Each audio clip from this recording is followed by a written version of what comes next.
Iran's government trying to contain the fallout over the downing of a passenger plane over Tehran. It is not only facing the scrutiny of the world, but its own people too. With one tragic blunder, Iran has turned a wave of popular support into a tide of anti-government fury. This as it deals with what comes next with the United States. Let's walk you through the very latest. In Tehran, anti-government protests by Iranians angry at the regime for shooting down that Ukrainian passenger jet.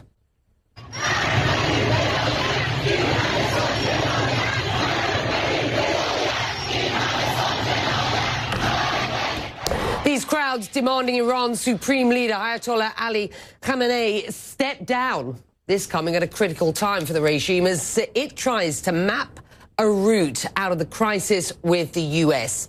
Meanwhile, the White House apparently seizing this moment. President Trump tweeting out this message in Farsi.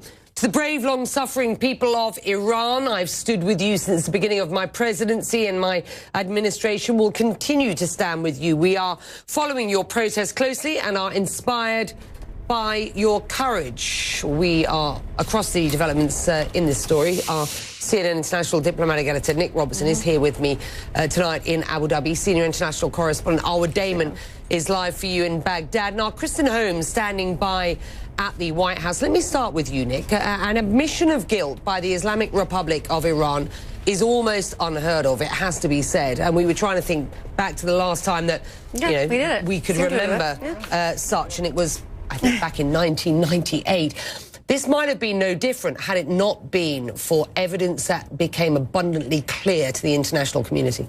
Iran has zero credibility on the international stage. For several days, they said that they didn't shoot down the airliner. International countries were putting forward evidence that that wasn't the case. They had nowhere to turn. Their biggest existential threat is, they believe, US troops in the region, and they're going to need all this international goodwill that they think may be out there for them in sort of pushing off the United States. So calculation, you have to come clean on the airliner being forced down, but of course that is having a huge backlash, not only internationally, up pressure on them, but domestically as well. People feel you could have grounded these aircraft and you didn't, therefore you didn't care about us, and that's why these protests are happening.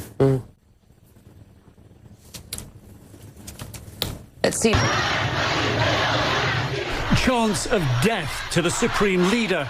Angry blowback for the downing of Ukrainian passenger jet gathering momentum in Tehran. Thousands protesting just hours after Iranian officials finally admitted mistakenly shooting it down. I will kill who killed my brother, someone shouts. The vast majority aboard flight PS752 were Iranian, the best and the brightest. Their death a spark, igniting tinder-dry middle-class frustrations. Police tossed tear gas, scattered the crowds. The anger, quite simply, Supreme Leader Ayatollah Ali Khamenei doesn't care about his people. He didn't pause civilian flights while attacking US bases in Iraq. The crowd telling him he no longer has a mandate to lead. Anger too, the powerful IRGC.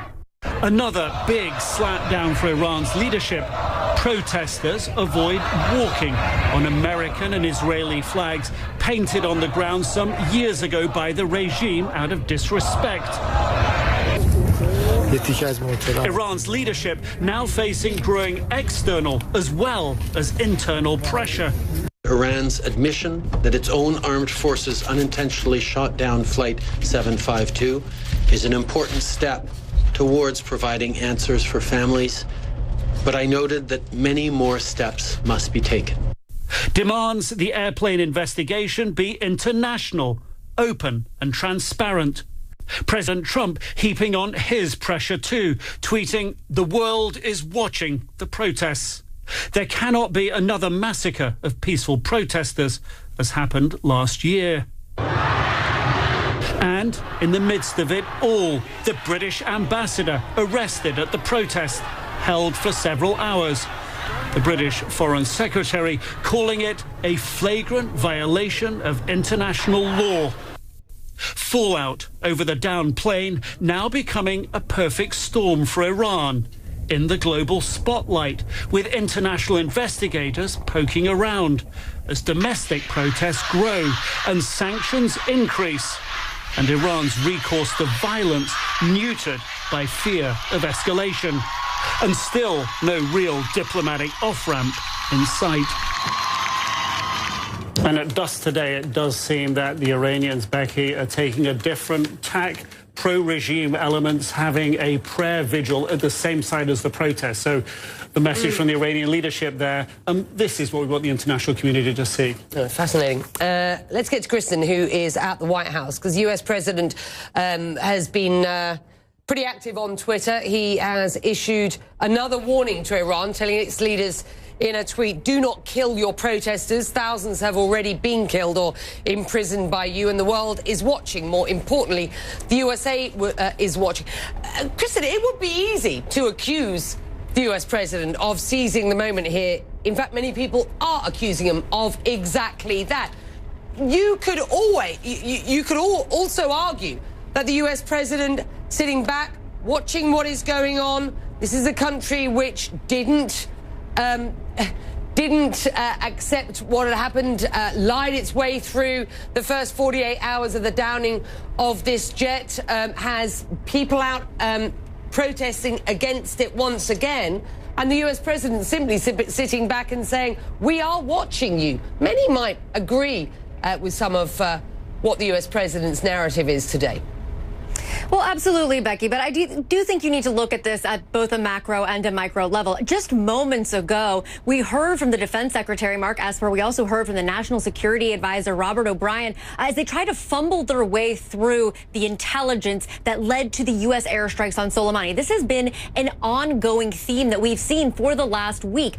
Focusing on the protests for the president is a way to shift that focus away from this justification. We are still having multiple lawmakers, Democrats and Republicans, who are asking what exactly happened. When are we going to see this intelligence that led to this strike? Why was it necessary at this time? And we heard from all of these officials, some saying they believe that embassies were under attack, as the president has said, others saying that they weren't sure if that was exactly it. They're using words like believe, think, not words like this is what we saw when it comes to intelligence.